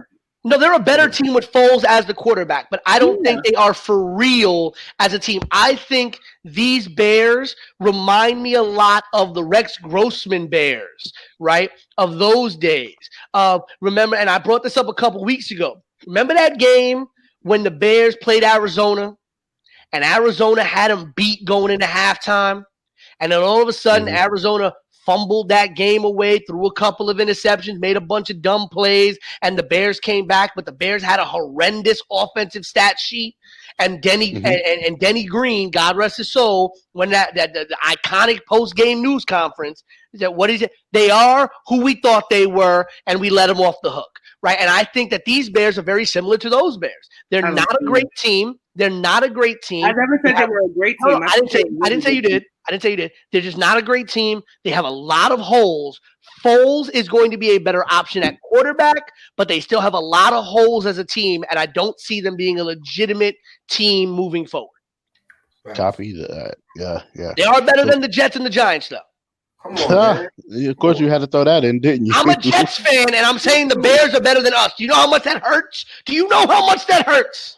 How you even? That's a whole nother question. Just how somebody can be a Jets fan. That's just weird. Because I grew up in the days of Vinny Testaverde and Wayne Corbett, who was the best wide receiver that you ever seen in your life as a white boy crossing the middle of the field and getting 18 concussions a game. Okay.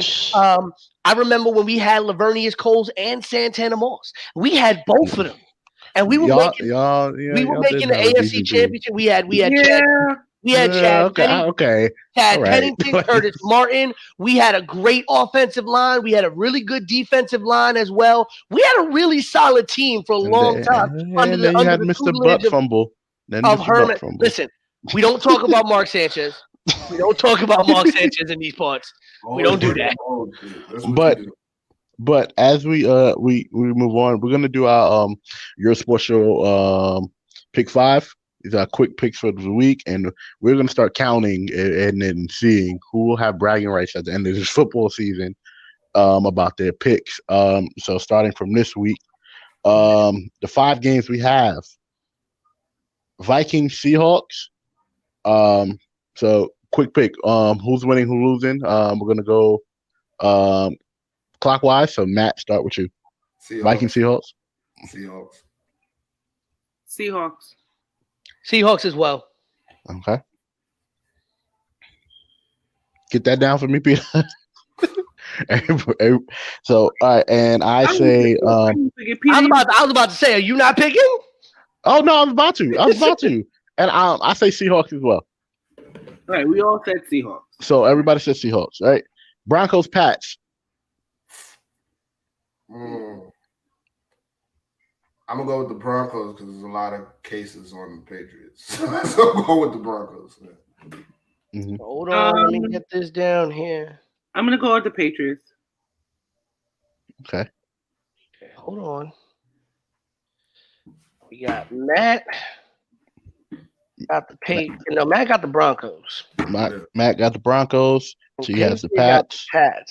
And I was reading something a little earlier today that the Patriots just reopened their facility, but Cam Newton wasn't at practice.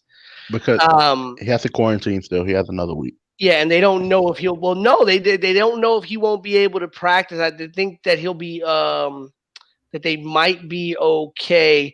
Let's see here. Belichick did not answer whether or not Hoyer was going to be the quarterback. You know what? I think I'm gonna say the Patriots. I think the Broncos they're a skeleton team this year, man. Mm-hmm. I feel really bad for them because I really had a lot of hope in Drew Lock. And he's just getting a raw end of the deal over there in Denver. I'm gonna go, as much as it breaks my heart to pick them, I'm gonna choose the Pats because I think even if Hoyer or Stidham starts, I think Belichick learned a lot from last week's game, seeing them in action, and he's gonna listen. As much as I hate the Patriots, Belichick is a genius, and that man is gonna create a game plan to accentuate their strengths. So I'm going with the Pats as well. Eagles, Steelers.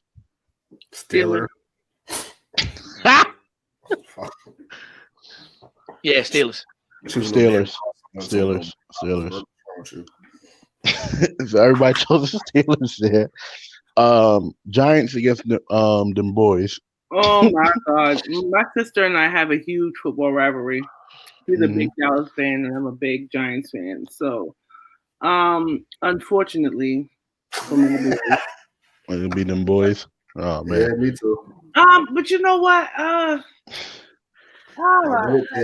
No, it's Tavia. It's okay, bro. We're all. I'm picking them boys. I'm picking Dallas too. This may be the first week that we don't get to see a Stephen A. Smith video on Instagram, which, by the way, is the greatest content on Sundays when the Dallas Cowboys lose and Stephen A. records his video. Asking, how about them Cowboys? But yeah, I think the Giants. They got nothing. They got nothing left.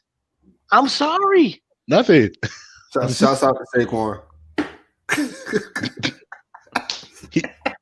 I love his yoga. To him in the hospital. Like, no, have you seen the yoga commercial that he did? They changed it where they said, "We know nobody tougher than Saquon Barkley. If anybody can get through this rehab, it's him." And I'm like, that's nice. That's real nice. Charming. So, are we all going with the Cowboys? Yeah. Are we all going to be disappointed when the Cowboys find a way to lose? Listen. It doesn't matter because the Giants win. They're pretty much in first place. So the NFC East needs to be in the excess. I gotta ask an honest question. Do you feel safer picking the Cowboys or the Falcons on any given day? The Cowboys. Yeah. The Cowboys. They both For stupid. sure. And you want to know why? You want to know? You want to know why? Y'all want to know why? I'm listening. I feel better. See. You don't have to wait for it to go 10 yards. You can attack it right there. Somebody. Yeah. Oh, okay. I don't got to play the whole video, but y'all know, It is that team after that. It is that video clip, and I know it's on ESPN Plus. But not everybody gets to watch it. It is that singular video clip alone that I wished I could have turned on Sunday NFL Countdown and heard Tom Jackson lose his damn mind over that play. Bruh, I feel like Tom Jackson would have just walked off. Tom would have just been like, I'm done. I've been in football for 85 million years. I'm done. I'd been done too. Just like I'd been completely done. But the last game we have, which I'm actually pretty interested in, is the Saints and the Chargers. I'm saying I can't really go against Drew Brees, but the Chargers showed me something last week. Yeah. So I think I'm gonna go with the Chargers this week. Me too. I'm going with the Chargers. I'm going with the Saints. Okay. So I think first off, we gotta be honest. Justin Herbert. I mean, this boy the truth. Mm-hmm. And I am not a fan of people losing their job to injury. Even doctor-inflicted injury. But Bruh. Bruh. Oh, man. But my question is, and this goes to Matt's earlier argument in the NBA, how do you take the ball out of Justin Herbert's hands after what he's done the last 2 weeks if and when Tyrod comes back, right? Because as Matt said, and in the NFL, this is more true than anywhere, when you are hot, you're hot. Mm-hmm. With all of that said, even though I think Justin Herbert, I think is going to be the starting quarterback for the Chargers moving forward. I think this kid's going to have a really good career. The loss of Austin Eckler, I think, really screws up the Chargers offense. He hasn't really been great so far this season, but Eckler is a game-changing kind of talent, and I don't think that Herbert is at that place yet where you could put the entire game on his shoulders, even though he showed out against Brady last week. I'm going to pick the Saints simply because I think Breeze and that team know how to win. They're going to figure out how to win this game. They haven't been great either, but I don't think – Herbert's going to have a good game. And I think the Chargers are going to continue moving in the right direction. But this is not – and I feel bad because Herbert essentially is going to go 0 for 3 in games that he's going to show out in. Yeah. Tough schedule. Very tough schedule. And injuries have been tough this whole year for every team. But like I said, just teams that are playing and are lucky enough to not have injuries, God bless them, bro. Speaking of injuries – I think we have a really I know it's not the first time that a Raven and a Steeler have played on the same team. But this may be the first time in a long time that we see a long-time Raven and a long-time Steeler line up on the same side of the ball for the same team. Matt, talk is that Le'Veon may be activated from the IR for this game against Arizona. And with Flacco starting, when did we ever think we would get Joe Flacco giving the ball to Le'Veon Bell? Yeah, that don't even sound synonymous with each other at all. that sounds like Bizarro Land. And I feel like with Joe Flacco, like I still think he's a bum. I don't care. Okay, kinda. I got a question though. Okay, I got a question. Though. Obviously, Flacco has won a ring, and this other person hasn't. But let's take that out of the equation for a minute. Who has had the worst luck over their career? Matt Ryan or Joe Flacco? Damn, Matt Ryan. Matt Ryan for 500, Alex. Matt left. I mean, they both have just been on the bad end of some. Like Flacco had some really good teams in Baltimore that never got in, and then he finally got one off the fluke. And then like Matt Ryan. I mean, I legitimately feel bad for Matt Ryan. He'll be all right. I legitimately feel bad for that boy. Like Matty Ice. I feel like he's one of those guys. It's just like, bro, you deserve just to get a ring from somewhere. Yeah. Yeah. So, just to pretty much. Matty Ice has melted. I don't know. He did a lot. Go find Dan Quinn. And his common sense. So, Also, Dre, can I ask you a question? How does he still have a job? How did we not talk about this week the one man crusade that is Aaron Rodgers versus the Green Bay Packers organization? Bruh, that's been an issue since the draft. Bro. But I feel like every game he goes out there and he's just like, I'ma just stick it to y'all. I don't think he don't go out there looking to beat the other team. He go out there looking to embarrass the organization. He literally gets off the field like, see? This is what y'all wanted? Like, see? That's what y'all wanted? That's what y'all wanted. Let's get into a little bit of wrestling to end the show. Let's start with the draft. Let's start with the WWE draft. It hurt my heart, man. So I'm just gonna go through a couple. It hurt my heart. Why? I'm a fan of the New Day. We'll get to that. We'll get to why he's hurt. So both world champions stay on their respective shows. Meaning Drew and Roman both stay on Raw and SmackDown. Has there ever been a draft where the champs have switched? Yes. Like top champs? Plenty of times. Yes. Yeah. They were doing that. They were doing that too much at one point in time. Like it was like, all right, y'all. Can y'all just stay? There was one time Cena was the champion and he was drafted to one brand and drafted to the Raw. He was drafted twice. On the same night. Yeah, I think that's why they created these rosters now that you can only draft a certain number of superstars or certain superstars on a night, which is stupid. Which is stupid in my opinion. Right. Seth Rollins moved to SmackDown. AJ Styles moved to Raw. Naomi moved to Raw. Bianca Belair moved to SmackDown. Ray and Dominic, I guess they're a tag team. Yeah, they're on SmackDown. They're on SmackDown. Seth didn't move to SmackDown. The entire Rey Mysterio freaking storyline. Yes, that whole storyline is on SmackDown now. That whole storyline is on SmackDown. Miz and Morrison is on Raw. Dana, who else?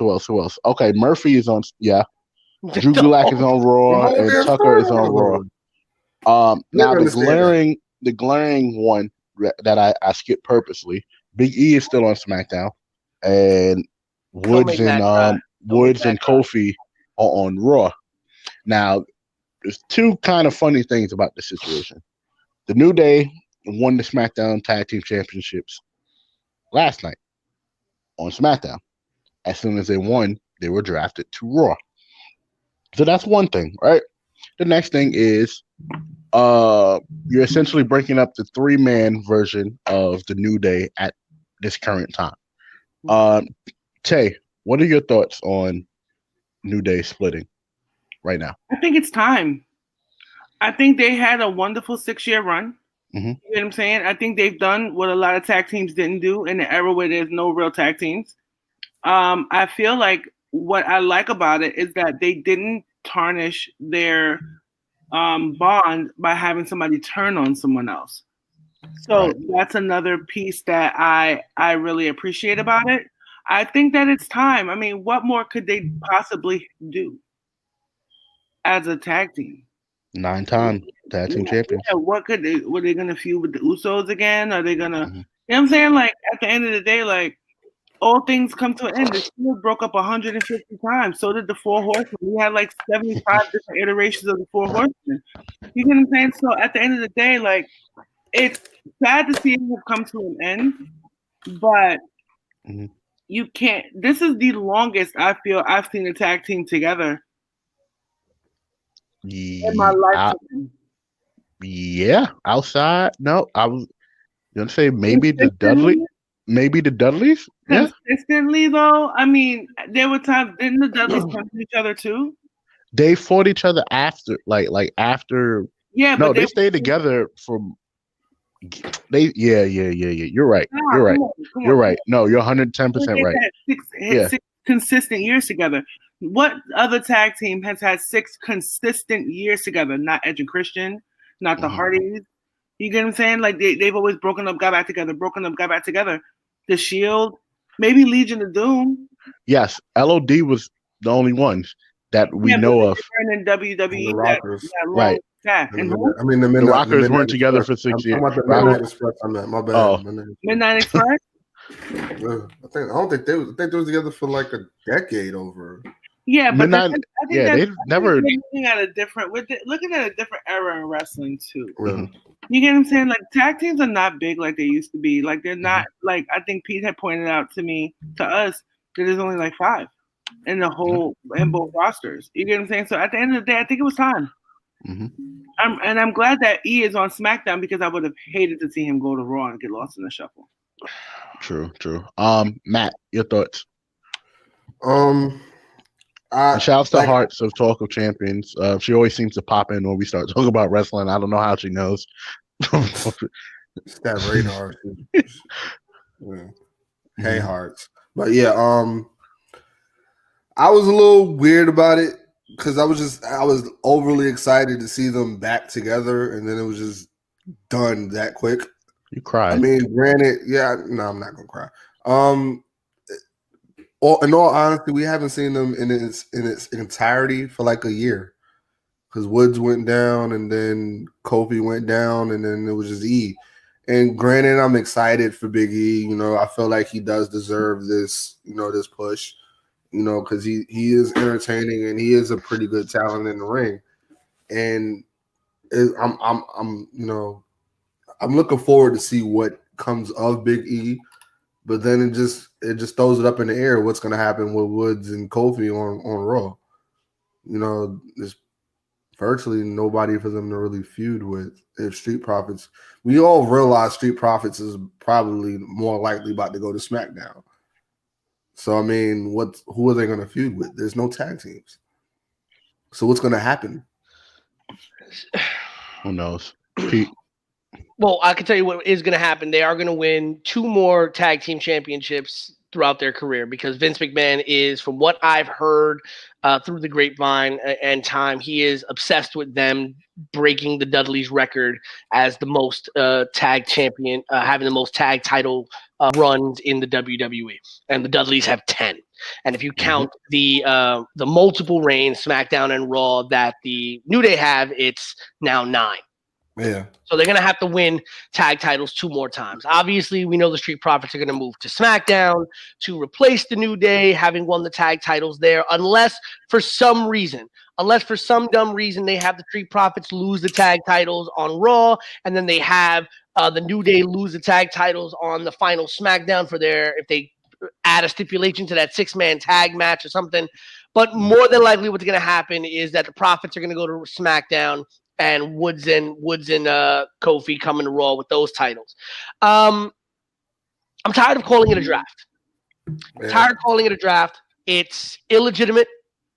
We know it's illegitimate, and the WWE puts no effort in making us believe it's legitimate, right? You create these pools of wrestlers that can be selected, right? And so, it becomes tough. You then move entire storylines. You don't even make it interesting. Like, it would have been interesting to move Seth to SmackDown and keep Murphy on Raw. You want to move Dominic and Ray to SmackDown and continue that thing with Seth? Fine. But let Murphy kind of become a star on Raw. You want to move certain people. And then the draft continued today on Talking Smack. They broke up Heavy Machinery. Otis is staying on SmackDown. Tucker's going to Raw. Sorry, I didn't say that correctly. Tucker's headed to getting, Future Endeavor. That's pretty much what's about to happen. Which is terrible for him because I think Tucker's a pretty good talent in the ring, right? He's a talker. Right, you got Carrillo staying on Raw, and it's some people moving. But when it comes to the New Day, am I glad that Big E's going to get his singles push? Yes. Do I think he gets a better singles push on SmackDown versus Raw? Yes. But to me, I also worry about how long this single push happens. How long does E's momentum go? Because when E is by him, because the question is going to be what happens to the New Day gimmick. Exactly. Does the New Day gimmick go with Woods and Kofi? Does it stay on both shows? Is Big E still a part of the New Day, but now he's just a solo act? I don't know if that's something that works. And so if that's not something that works, how does WWE change Big E? And does that affect his momentum? You did see a more aggressive Big E last night in that fight with Sheamus. Well, yeah, but it's also a street fight. It was a false count, no count out, no DQ or something. I think it was taking him away from the antics and kind of showing people that Big E can hang. Oh yeah, and listen, Big E, the second ever NXT champion. People forget that. Big E was the second ever NXT champion, doing the 5-time gimmick. He was Dolph's bodyguard when he came in. Was an Intercontinental champion at one point, if I'm not mistaken, very early on in that run. Was a dominant NXT superstar in the early days of NXT. But I'm just a little worried, right? I'm also, like I said, I don't really like the draft concept. We kind of know some things that might or rumored to happen on Monday. One of the big rumors is that The Fiend is going to move over to Raw, which is going to continue his storyline with Kevin Owens, which I'm just hoping that it means we get old KO back. 9 times out of 10, that's what's going to happen. Right, if they're following the same logic. I want that. Keep the Fiend on. Get the Fiend on Raw. Yeah. Because he's not fitting into the main event scene right now. I think he'd be a good foil for Drew. I didn't see that until now. That could be a possibility going down the line. I think I mentioned in the chat our chat yesterday. I kind of just want him to do something to Samoa Joe so we get Samoa Joe back. Because I miss Samoa Joe. No, he's not. Well, he says he's not. He did an interview with Taylor Wilde, former TNA superstar Taylor Wilde. And he said on her podcast that he is currently just doing commentary, but his in-ring career is far from over. Now, I know that reports say that Vince loves him on commentary, and he's great. Don't get me wrong. He gave us the most memeable moment of all of 2020 when he basically, he bitched out Buddy Murphy while never looking at him, right? But I would love to see Samoa Joe back. The mid card really needs to be rebuilt. I see Andrade moving to SmackDown. And I would like to see a feud between Andrade and maybe Jeff Hardy, Andrade and Sami Zayn. But there are a lot of things I don't like about the draft. My biggest takeaway to it all was Bianca. And that's going to be my biggest negative. I wanted Bianca to stay on Raw, and here's why. This is just me fantasy booking. Okay. I wanted Bianca to be the one that defeated Asuka. To me, there's no better rub for Bianca in that situation, because here's why. Asuka's whole story right now is that nobody can beat Asuka. Asuka's beaten everybody, right? Asuka's beaten every woman that's come through there, okay? And many people may not realize this, but Asuka doesn't actually lose clean a lot of times. She's really been protected the entire time that she's on the main roster. People talk about that she doesn't get that she gets buried, she doesn't get used enough. There's a lot of but Asuka does not lose. She either wins or when she loses, it's shenanigans or it's DQ or she loses in a tag match, but she doesn't take the pin, right? She's only taking pins against people who are on that pedigree of right. Charlotte, Bailey, the 4 horsewomen.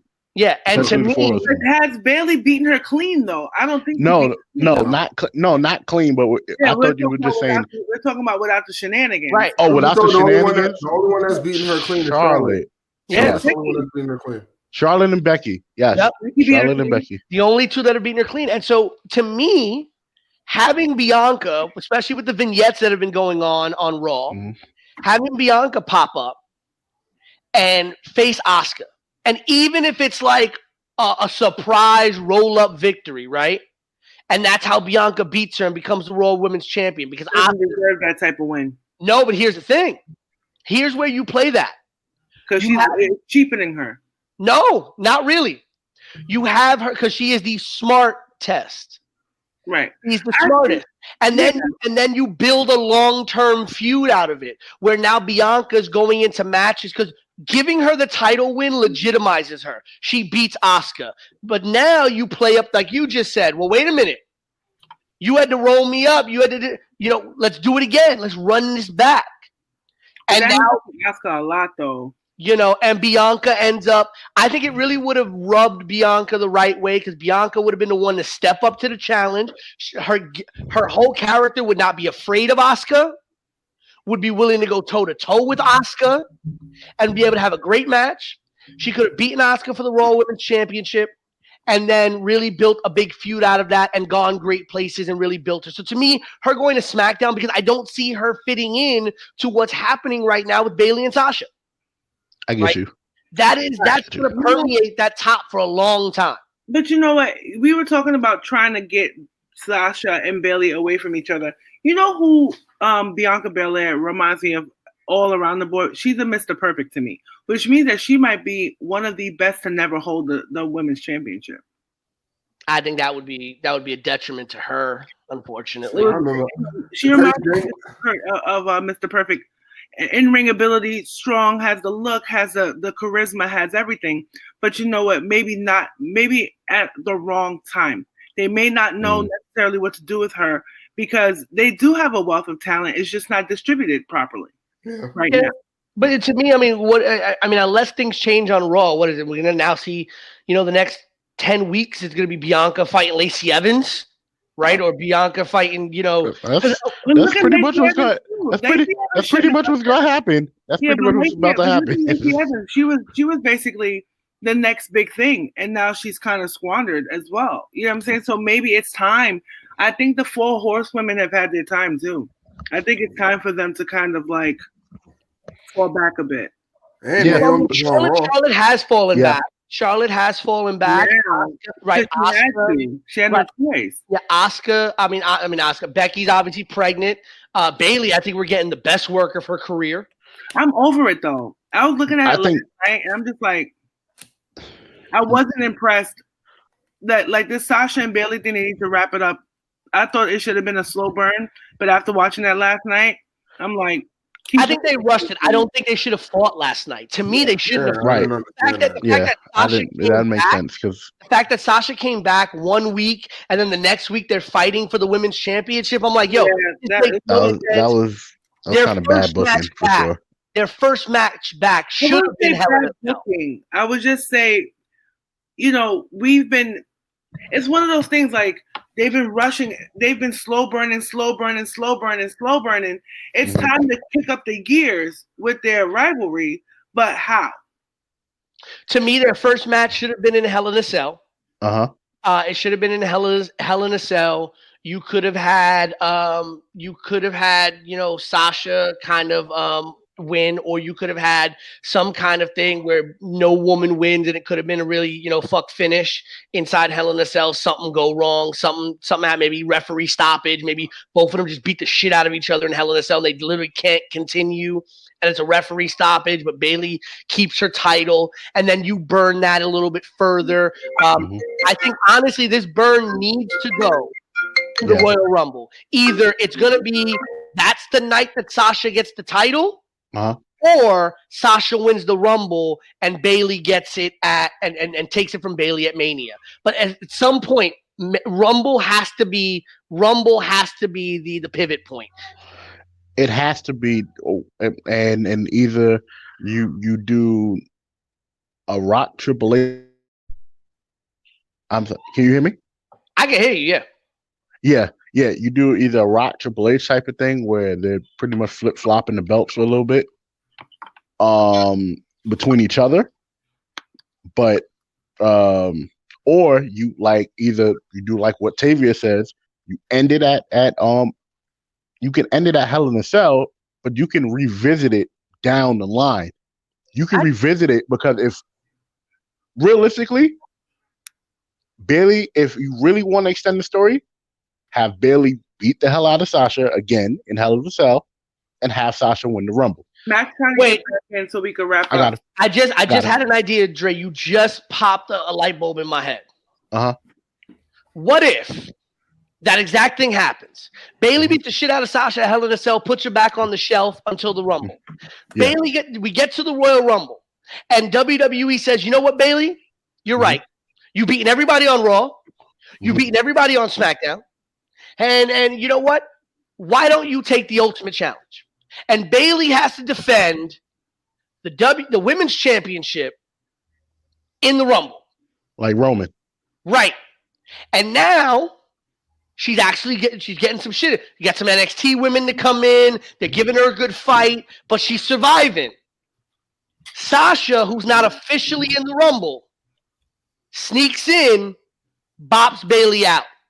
Bailey's now eliminated, which guarantees that Bailey will lose the Women's Championship. And that's how you then burn to the Mania match where Sasha gets the rub at the end of it. Because now Sasha gets to fight Bailey at Mania because Bailey's going to be like, you know what? Screw this. I want this match. I beat you once. I put you on the shelf. Now I'm going to end your career. You have it go to Sasha Bailey at Mania. Sasha goes over, and you give Bailey a little time off to kind of regroup and come back. Yeah, the story can go in so many different ways, but hopefully they, like I said, they wrap it up. So, the last segment is, new segment, bring it to the table. So, Pete, I'm gonna start with you. Okay. So yesterday, unfortunately, it's going to be a little bit of a bad news for bringing it to the table. A couple nights ago, the night after Game 4 in the in the ALDS, Yankees, Tampa Bay Rays, we got word that one of the greatest Yankee pitchers of all time, Whitey Ford, the chairman of the board, passed away. Like I said, at the age of 91, Hall of Famer, went in with his teammate Roger Maris. And Whitey was one of those guys where he took the ball in 8 different Game 1 starts in the World Series. So when you talk about a dependable pitcher, when you talk about a guy who's like, we're going to give you the ball, we know we're getting a win, that was Whitey Ford. Whitey Ford still holds the record for the most strikeouts in Major League Baseball history in the World Series, as well as other World Series pitching records. He won 2 World Series titles during his time with the Yankees, played his entire 16-year career with them, and his number is retired in the Yankees retired numbers list. So Whitey Ford at the age of 91. I mean, I remember watching when I was a young kid. So I was probably like very early 90s. Whitey Ford was in the outfield for Old Timers Day. And he was like, I think maybe 68, maybe 70 years old. And he was literally just playing soft toss with one of the young Yankee players at the time. And you just saw this late 60s, early 70-year-old man like light up. Like it was the greatest thing in the world to be, throwing a ball back at Yankee Stadium. And the kid that he was playing, the player that he was playing catch with looked like he was a kid in a candy store. And so to me, we're lucky enough that the Yankees have something such as Old Timers Day. And to me, it's one of the greatest things in the world to go to see a lot of the old Yankees come back. And even the ones that can't play anymore because of age or injury, they still do come to the stadium and get a nice ovation from the crowd. It's always a beautiful day. And if you're a Yankee fan, you've never been to Old Timers Day, or even if you're just a baseball fan, you want to go to a great day, try to get tickets to a Yankees Old Timers Day game, because it is one of the greatest things in the world to see just these older, veteran, legendary players pop back up. Yep. I agree. You gotta get out of quarantine though. Matt. Right. Matt. Yes. What am I bringing to the table? I'm bringing to the table anger because I'm upset. Oh, someone called Jada the red table. Hold on. I'm very upset with disrespect that Kyrie Irving's been getting from you three. I'm sorry. I knew you were gonna say Kyrie. I felt I'm upset, bro. I'm bothered. I'm hurt with the level of disrespect that I'm getting. Alexa, play "Caught Up in the Rapture" by Anita Baker. For this great man Here's who's Caught Up done a in lot. by Anita Baker on Alexa, you better not. Wow. Wow. That's what you're doing, Tavia? That's what you're doing. That's what you're doing. And she's going to continue to play this song. That's okay. So that's what we're doing now. You know why? Because I'm offended. I used my first bring it to the table and shouted Joe ass out, right? And then you gonna talk about disrespect, Kyrie Irving, who have no respect for his teammates. How does he not have any respect for his teammates? Why? Because he said that he finally feels like he has a teammate that he can pass the ball to for the last shot. He trusts Kevin Durant. That is a great teammate. That's instilling faith in the future. That's what that's about. How you feel about KD? What? Let's ask Westbrook how he feels. I don't give a fuck about what Westbrook got to feel about KD. I do. He should feel how he feels about getting eliminated by Rajon Rondo. That's what the fuck he should feel. Really? All right. Wow. Tay, play Anita Baker. That's what. Okay. Tay, you're bringing to the table. What do you bring to the table? So today is World Mental Health Day. So I kind of want to spend like a couple of seconds encouraging people to be kind to each other. I know we banter and we play around and stuff like that, but like you never know what battles and struggles people are going through. And we often see that people like to like bury others, bring people down and stuff like that. Like on this day of like World Mental Health, like for my fellas, for people of color, it's time to really take your mental health seriously. You get what I'm saying? If you're not, it's okay to not feel okay.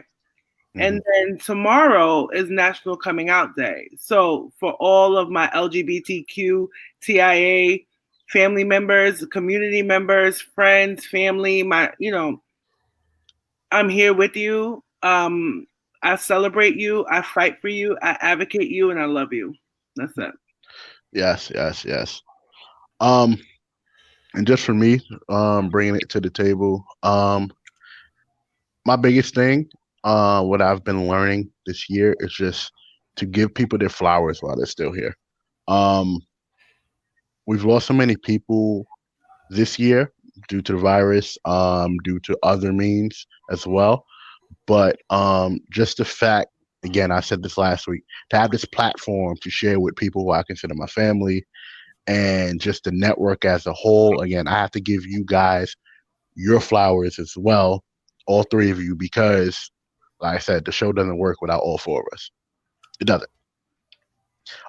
Pete just joined on, but he's been a big help to us. Matt and Tavia, you guys have been here from the jump and seen us throw a lot of stuff at the wall and it just slip off, and just between rebranding the logos and just everything in general. So again, I have to give you guys, especially Matt and Tavia, definitely your flowers for being here from the beginning, and then sorry, my bad. for just sticking around for the the entirety of it, and we're just gonna keep the ball rolling. Romeo. Oh, this is going off the rails for sure. So, can I just say though? Oh my God, they're gonna have a versus battle. Matt's take you home. Matt's trying to die. Oh, Matt's trying to die. wow. Play basketball by Little Bow Wow. Oh my God. That's what we're doing. You know what? I don't need this. Dre, Alexa play Designer Women. What's going on with y'all? Stop. Play Designer Women. Nah, muting Mike. Muting Mike. Go ahead, Pete, real quick, because we have to go. Yeah, just like you said, just to close this off, right? You were talking about giving people roses while they're still here, and while this person just announced their retirement, they are still with us, and I would like to just really quickly give my roses to legendary legendary wrestler Jazz, who just announced her retirement from active in-ring competition. This woman is almost 50 years old and can still run roughshod through most women's divisions in professional wrestling. She had wanted to do a retirement tour in 2020, but obviously COVID just destroyed that for her. Obviously, if you want to, she announced her retirement on Chris Van Vliet's podcast with his interview series that he does, which really threw a lot of people for a loop. There is nothing but good things that women in this business have to say about Jazz, and especially as a woman of color, the way that she blazed a trail in this business should never be forgotten. Many people only know her from her WWE run, and if that's all you know about Jazz, you are missing out on one of the greatest careers in women's wrestling and in wrestling, bar none. So give my roses to Jazz. Yes, definitely. I think we should do an episode on Jazz at some point in time soon. So good night. So for the Queen Tay, for BK Matt. Oh man, for the voice of a generation, Pete Rosado. It is your boy, Big Baby, signing off. Peace.